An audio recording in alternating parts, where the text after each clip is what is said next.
Eu queria falar algumas palavras sobre o início do home theater. Esse termo home theater existia antigamente na forma do cinema em casa, geralmente com projetores 16 milímetros. Os grandes estúdios americanos, aqueles estúdios de Hollywood, tinham uma alta capacidade de produção de filmes.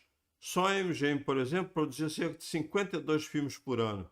Para garantir que esse sistema de produção tivesse sucesso, era preciso ter um tripé que foi criado pelo Studio System, que tinha produção do filme, distribuição e depois exibição. E para isso, esses grandes estúdios construíram as suas próprias cadeias de cinema para exibir os filmes que eram produzidos.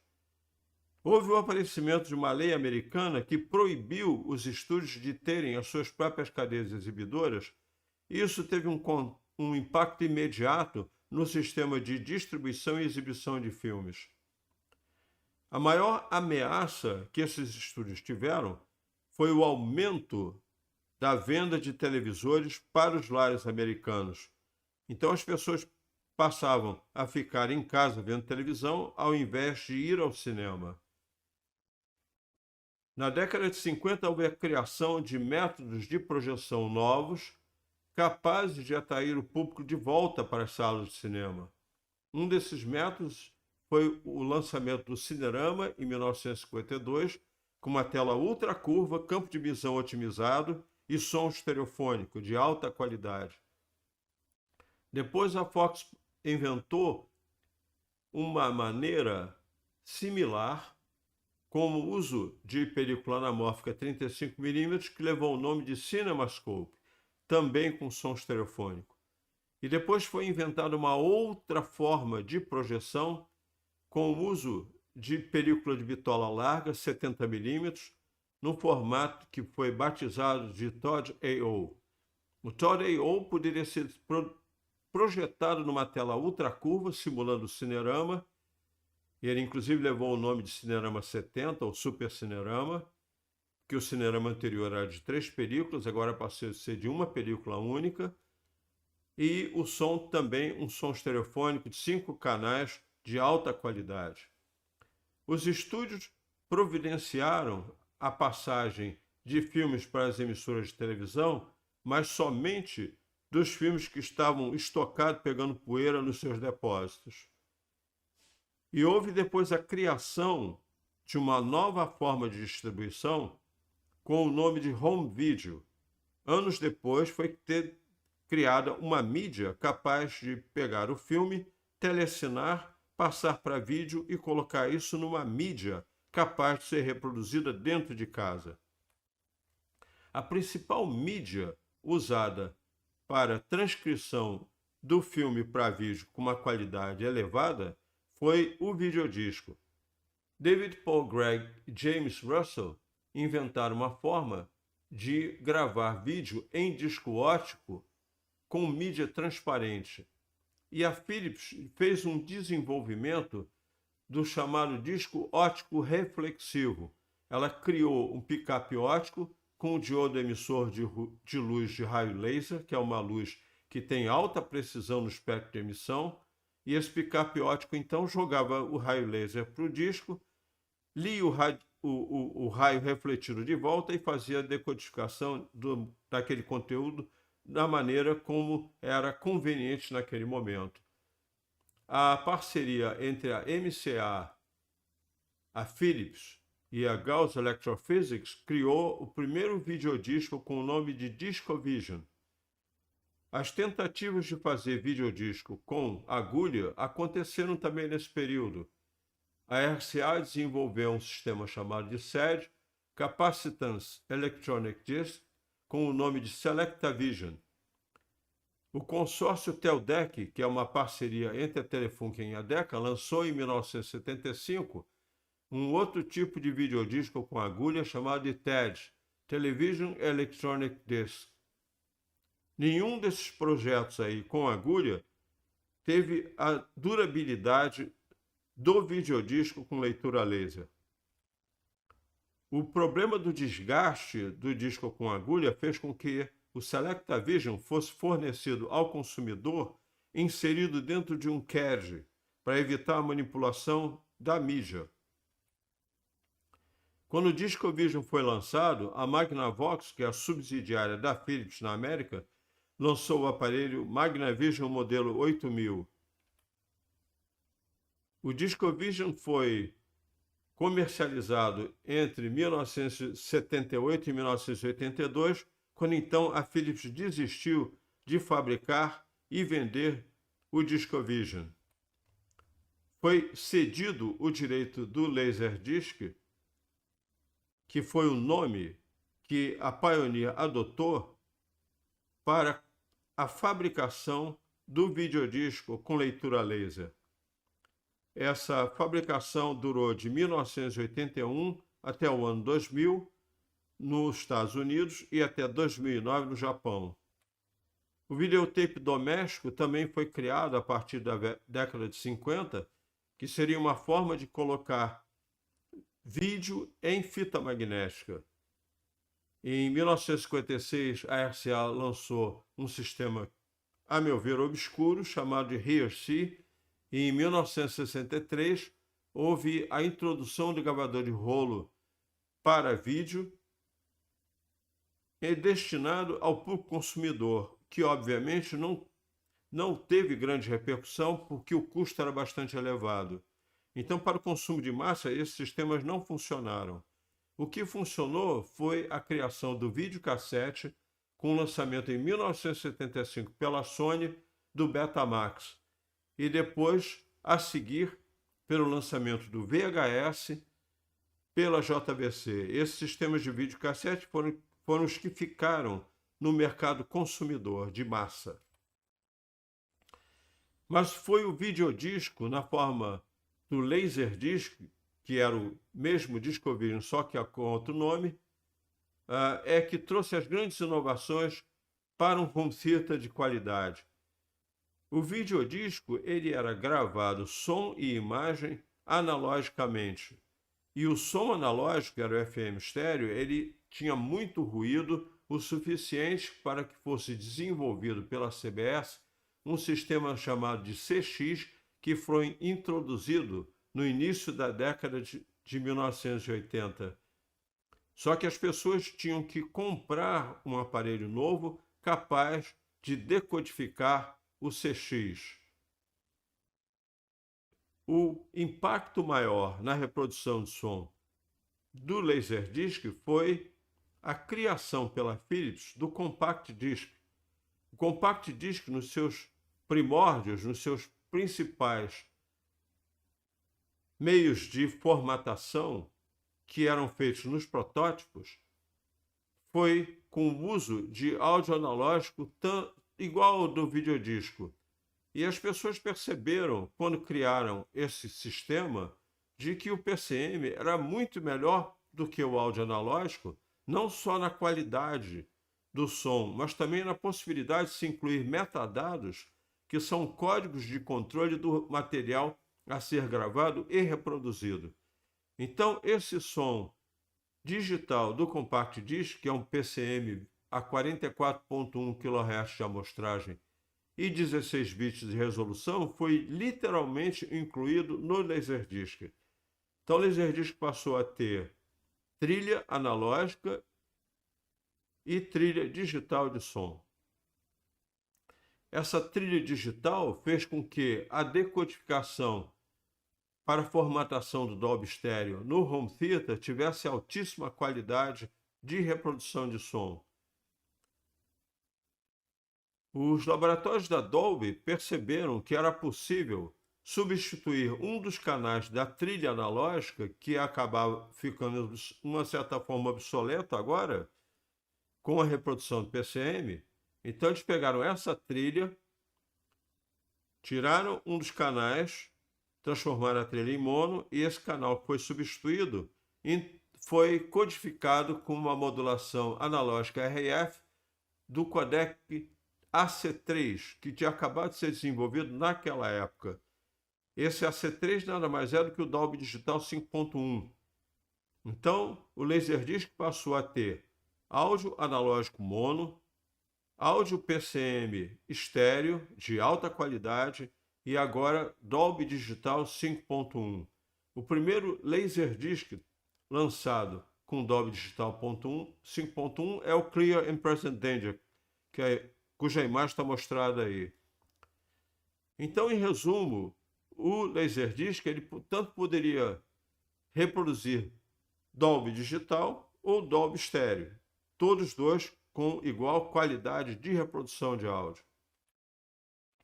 Na parte de imagem, o Laserdisc aproveitou todos os avanços até então.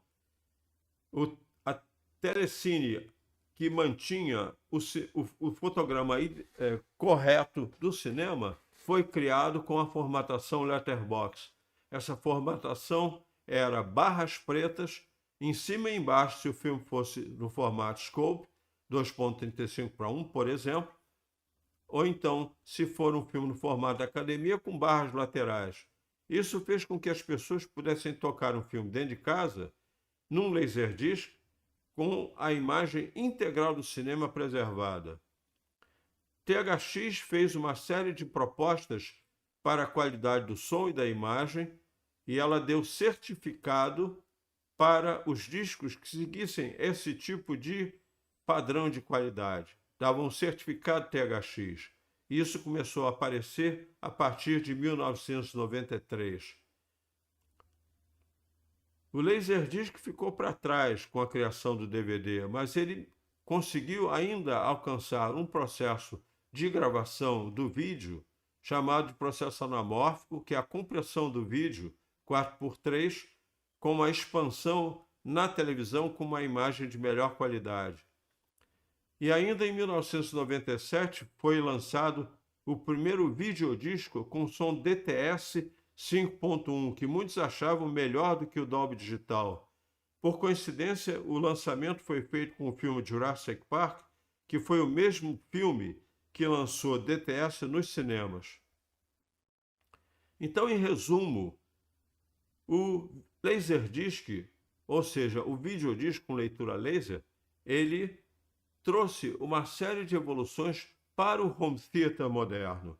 Foi a partir daí que se criou o home theater como nós o conhecemos hoje.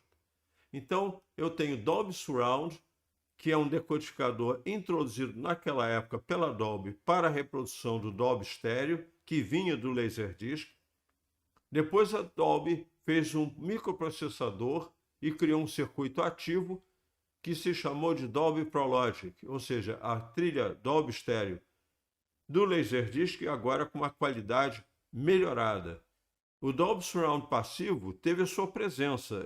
Na minha casa, eu usei o chamado circuito Raffler, que é um circuito que independe do decodificador e transmite um Dolby Surround para a sala de ótima qualidade. Muita gente na época achava até que, em vez de decodificador Dolby Surround, as pessoas deveriam montar um circuito Raffler. O padrão THX foi também introduzido nos videodiscos e Dolby Digital e DTS passaram a ser incluídas no videodisco como uma forma de melhorar a reprodução de imagem e som no home theater daquela época. Uma série de avanços foram feitos em paralelo e iriam ter repercussão depois, não só no Laserdisc, como por formatos de vídeo que viriam a seguir. Por exemplo, em 1981, a televisão japonesa fez o primeiro demo de HDTV. Isso fez com que as pessoas pudessem saber que a televisão podia sair da imagem standard para uma imagem de alta definição. Essa transcrição em telecine do vídeo em formato widescreen, letterbox, que foi lançado no videodisco, permitiu com que agora a gente pudesse ter uma reprodução de filme dentro de casa na imagem original do cinema. Outra modificação foi o método de telecinagem, que saiu de digital para os videodiscos. Isso foi feito a partir de 1987, e eu me lembro muito bem que a Warner Brothers lançou um videodisco que mostrava um trailer com a diferença entre o telecine analógico e o telecine digital para aquele filme que ia ser produzido. O Ultra 570 é um telecine que usa negativo 65mm, que foi usado no Todd AO nos formatos 70mm, ou então ele poderia usar uma cópia positiva de 70mm.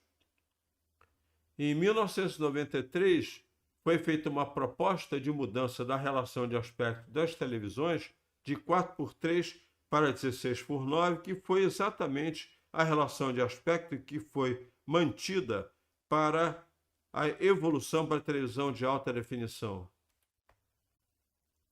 Quando o DVD foi criado, ele preencheu uma lacuna que existia no Laserdisc. No videodisco, a imagem é gravada analogicamente, permaneceu dessa maneira até o fim. No DVD foi gravado vídeo componente MPEG 2 digital, então o DVD é um disco com áudio e vídeo no domínio digital. O MPEG 2 Standard, que era 480 linhas entrelaçadas a 30 Hz no DVD NTSC, podia ser também codificado a 576 linhas entrelaçadas a 25 Hz se o DVD fosse gravado com um vídeo PAL. O Dolby Digital do DVD, ele permite que o som seja reproduzido desde 1.0 até 5.1, com a inclusão de um processo chamado de downmixing. O downmixing fazia com que a trilha 5.1 fosse lida por um aparelho de reprodução e transmitida no número de canais desejado, sem a perda de qualidade do material original de áudio. O DTS foi incorporado opcionalmente no DVD, mas lançado depois, e nesses DVDs que tinham DTS era obrigatório colocar uma trilha Dolby Digital, por exemplo, no formato 2.0 estéreo, que seria um Dolby estéreo em 2 canais da mesma trilha sonora. O MPEG Áudio 5.1, criado pela Philips, também foi um desses codecs opcionais.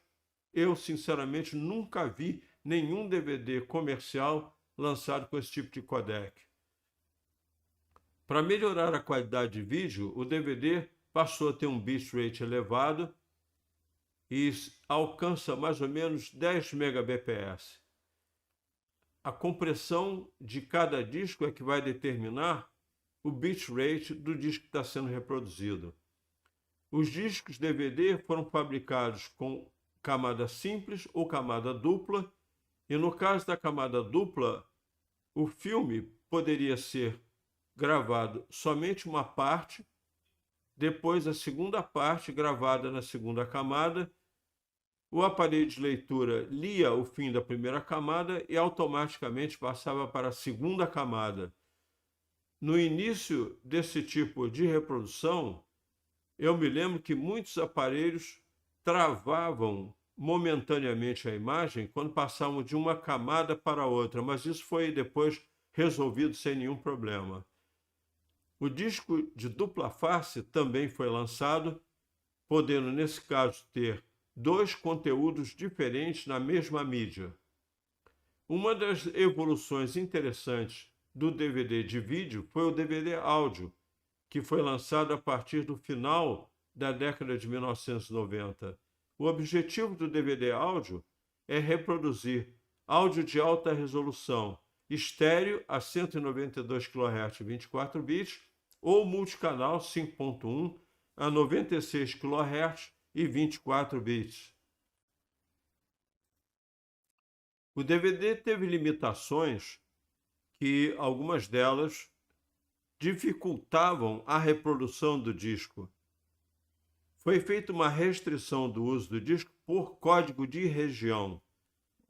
Isso significava o seguinte: um DVD era fabricado na América do Norte, ele recebia um código 1.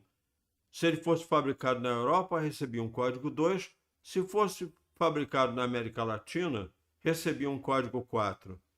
Aqui no Brasil aconteceu uma coisa muito interessante. todo mundo que incorporou um aparelho de DVD em casa comprava disco código 1, porque não existia código 4 aqui. Os discos código 1 eram fabricados, inclusive, na CBS aqui no Rio de Janeiro e mandados para a América, para serem vendidos lá.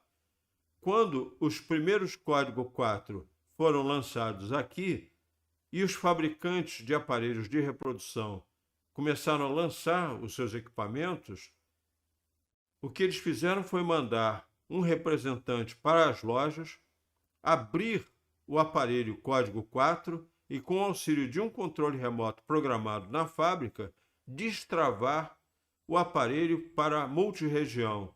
Então eu passei a ter um aparelho fabricado no Brasil capaz de reproduzir código 1, código 4 e até código 2, porque esses aparelhos tinham capacidade também de reproduzir PAL e as televisões também. Esse código foi reforçado, mas esse problema foi contornado depois com esse equipamento Code Free que foi dado de cortesia para o usuário daqui do Brasil. O DVD teve como um dos principais lados negativos uma enxurrada de proteções contra cópia e até o Macrovision eu vi nesse tipo de proteção. Não adiantou nada, porque os programas de computador da época, o NDVD HD, por exemplo, que antigamente se chamava só NDVD, ele tira todas essas proteções e deixa produzir uma cópia, seja do DVD, seja do Blu-ray, se for o caso do NDVD HD. Isso não traz nenhum problema na reprodução do disco copiado. E é muito bom para quem compra uma mídia e quer proteger ela com backup. O áudio em DVD vídeo PCM de alta resolução, ele se limita a 96 kHz 24 bits em som estereofônico. Diferente do DVD áudio, que consegue colocar PCM até 5.1 canais. Na década de 90, a Chesky, que é um estúdio fonográfico americano, lançou o que se chamou de DAD, que é exatamente um disco de áudio a 96 kHz 24 bits. Era uma forma de o usuário poder ouvir uma gravação Chesky com uma qualidade de som de alta resolução. Um dos problemas que tornou a mídia DVD indesejada em home theater foi derivada do aumento de compressão do codec MPEG-2. Esse aumento gera uma série de artefatos de imagem que estão mencionados aí, e esses artefatos de imagem então só foram eliminados com a diminuição inteligente da compressão do MPEG-2. A Sony fez um processo de gravação com o MPEG-2 sem essa compressão e foi chamado de Superbeat. Inclusive, vários discos foram lançados de filmes da Columbia sem que fosse mostrado o logo Superbeat, mas a gente percebia depois num cantinho da capa que era Superbeat. Isso melhorou muito a qualidade de imagem. Mas o vídeo do DVD continuou do mesmo formato, entrelaçado, 480 linhas para disco NTSC e 576 linhas para disco PAL. Foi feita a formulação de uma alta resolução, um formato chamado AVC HD. Isso foi permitido ser gravado em DVD. Eu fiz um monte de testes com esse AVC HD, achei o sistema desajeitado e não me admirou ver que depois ele foi esquecido. Um outro problema técnico também, que o áudio multicanal, quando ele é mixado com a imagem no DVD, ele é obrigatoriamente comprimido.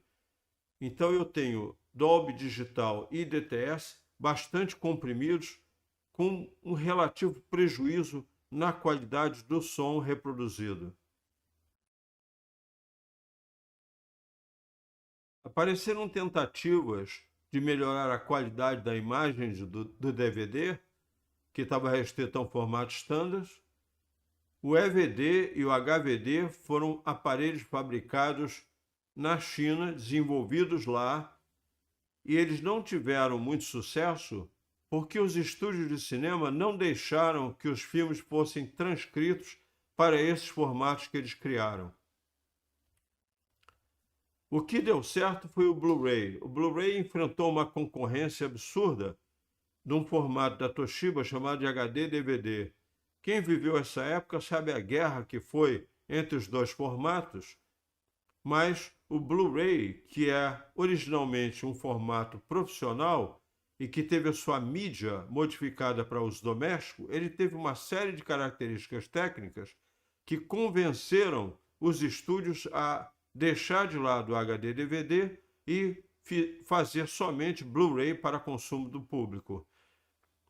A Warner foi um desses estúdios. Ela tomou uma decisão de não mais fazer HD-DVD e ficar somente com o Blu-ray. E os outros estúdios todos seguiram o que a Warner fez. O Blu-ray ele tem uma série de características interessantes no sentido da preservação de imagem e de som que existia anteriormente. O Dolby Digital e o DTS, que são agora chamados de codecs Legacy, que são os primeiros codecs com esse tipo de formatação, mais antigos, eles agora têm um bitrate elevado. O Dolby Digital 640 kbps chegou a estar presente no DVD. Eu ainda tenho em casa um disco experimental com o Dolby Digital 640 kbps, mas isso nunca foi padrão. O padrão era 380 kbps. Quando o Blu-ray surgiu, o Dolby Digital passou a ser padrão a 640 kbps. E o DTS também teve o seu bitrate aumentado com uma evidente melhoria na qualidade de reprodução de som, mas isso não impediu que esses codecs fossem desenvolvidos de uma forma mais avançada, com a criação, por exemplo, do Dolby Digital Plus, do Dolby True HD, que esse foi mantido no Blu-ray, o DTS HD HR, ou seja, o DTS HD High Resolution, que apareceu em alguns discos no início do Blu-ray, e o DTS HD Master Audio, que é o DTS HD MA, que foi mantido nas trilhas dos discos Blu-ray até hoje. O PCM multicanal, que é um recurso interessante porque ele traz um filme mais próximo com o som do cinema, ele foi codificado em 7.1. Eu ainda tenho aqui vários discos gravados com PCM 7.1 com uma qualidade muito boa. Infelizmente, no Blu-ray foi mantido o código de região, embora muitos estúdios tenham decidido não fazer nenhum disco com código de região como era anteriormente. Uma série de avanços o Blu-ray alcançou que foram benefícios para as pessoas que queriam montar um home theater em casa para simular o cinema. O bitrate elevado dele fez com que o vídeo tivesse melhor qualidade, passou a ser um vídeo de alta definição, com uma compressão baixa. Aquela série Warner Archive Collection foi exatamente feita com esse objetivo, bitrate elevado na passagem do filme para vídeo, a imagem padrão a 1080 linhas progressivas, com enquadramento 16:9, isso não podia ser mais mudado. Os filmes são telecinados em alta definição a 24 quadros por segundo, que é uma cadência exatinha aquela usada nas películas 35mm e na grande maioria das películas 70mm. Então a gente passou a ter em casa um vídeo com o filme na cadência original de cinema. A previsão de 3D foi feita logo no início e não foi para diante porque, como todo mundo sabe, os televisores com reprodução 3D foram abandonados. Mas a codificação continua lá. Quem quiser usar e tiver equipamento para isso, pode usar 3D em alta definição sem nenhum problema. O disco teve uma interação com a internet através de um recurso chamado BD Live. O BD Live é uma programação que existe dentro do disco Blu-ray, que uma vez ativada no aparelho de reprodução, vai ao site do estúdio que gravou aquele disco e uma série de informações, se tiverem disponíveis, são baixadas para a casa do consumidor. Coisas como trailers de novos filmes, novos lançamentos, material suplementar daquele conteúdo, daquele disco e uma série de outros recursos de informação que fazem parte do BD Live. O BD Live não é obrigatório. Se uma pessoa tem um disco BD Live e entra no setup e impede que o disco tenha acesso à internet, esse recurso não é usado, o disco é reproduzido normalmente. A linguagem que foi desenvolvida pelo Blu-ray é a linguagem BD Java. E essa linguagem permitiu que houvesse uma programação que é lida na hora que o disco começa a ser reproduzido, e ela faz, entre outras coisas, interatividade com o usuário. Os primeiros aparelhos de reprodução de Blu-ray tiveram uma saída de vídeo composto para retrocompatibilidade de reprodução com qualquer TV antiga. Também tinham, e alguns ainda têm, saída de vídeo componente, somente que, em vez de imagem de alta definição, a imagem que sai daí é standard. Isso é uma forma que foi feita para a proteção contra a cópia. A mídia pode ter bloqueio de região, isso é um lado negativo, que eu acho que podia ter sido descartado. A mídia admite conteúdo standard PAL ou NTSC, que também eu acho que é uma coisa absolutamente desnecessária, mas esses pontos podem ser contornados perfeitamente com reprodutores code-free.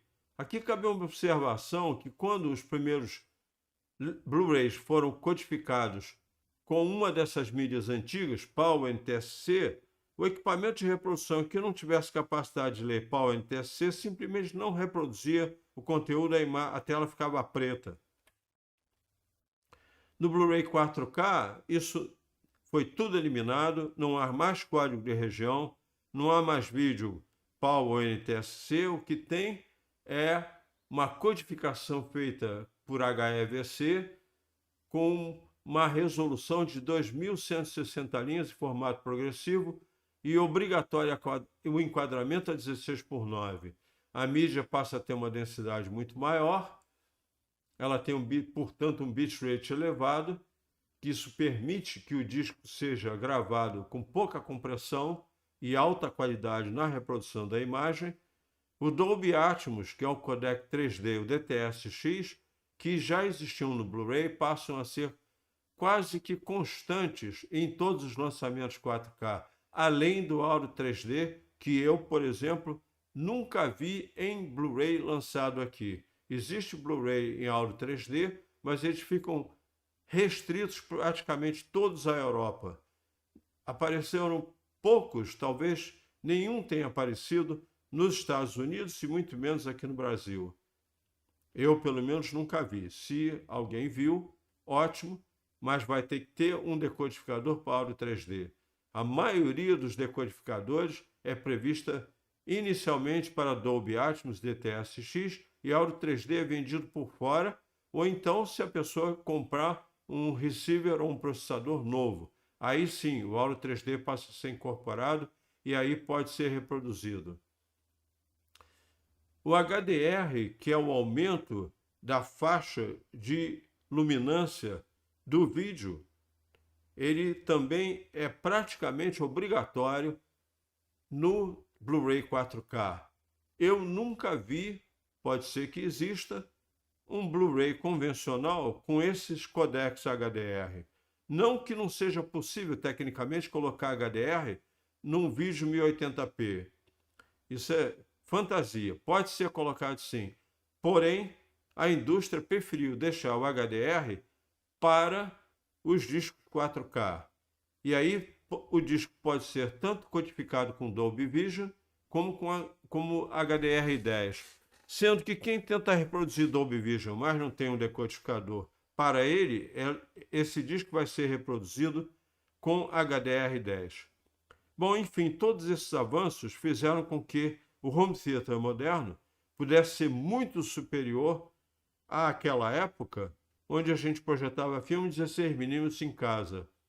Eu dou muito valor ao 16mm, ele foi inclusive usado em cineclube, 2 dos quais eu participei ativamente, mas a passagem de filme para vídeo foi a que, vamos dizer assim, democratizou a instalação de um home theater dentro de casa, que pode ser um home theater modesto, até um home theater de alta capacidade técnica, que tem um custo mais elevado e vai ser feito provavelmente somente pelas pessoas que têm um poder aquisitivo generoso ou então pelas pessoas que são fanáticas por cinema e querem ter uma cópia do filme dentro de casa.